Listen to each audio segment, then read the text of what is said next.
উত্তৰ অসমত মুখ্যমন্ত্ৰী ডক্টৰ হিমন্ত বিশ্ব শৰ্মাৰ তৃতীয়টো দিন আজি চতিয়াত মোলাগাভৰু মৈদাম পৰিদৰ্শন মুখ্যমন্ত্ৰী মোলাগাভৰু হৈছে অসমৰ শৌৰ্যবৃত্তিৰ প্ৰতীক সমাধি ক্ষেত্ৰত উপস্থিত হৈ এই মন্তব্য কৰে মুখ্যমন্ত্ৰীগৰাকীয়ে সমাধি ক্ষেত্ৰখনৰ আন্তঃগাঁথনি উন্নয়নৰ বাবে 40 লাখ টকা আগবঢ়াব ৰাজ্য চৰকাৰে আজিৰ দিনটোত চতিয়াত কেইবাটাও কাৰ্যসূচীত অংশগ্ৰহণ কৰিব মুখ্যমন্ত্ৰীগৰাকীয়ে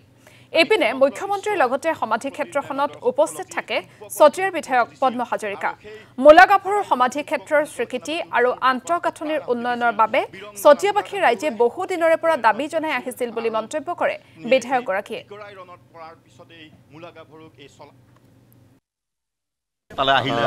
মোলাগাভৰুৰ সমাধি ক্ষেত্ৰ মোক বহু দিনৰ পৰা ইয়াতে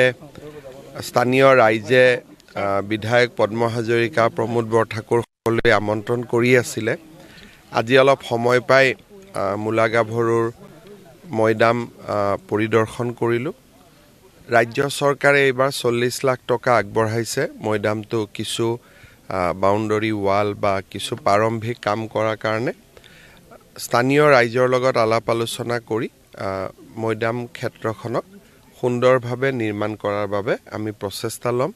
মোলাগাভৰু অসমৰ নাৰী সমাজৰ শৌৰ্য বীৰ্যৰ প্ৰতীক আমি উপযুক্তভাৱে মোলাগাভৰুৰ এই মৈদাম ভাগ সংৰক্ষণ কৰাৰ কাৰণে ব্যৱস্থা ল'ম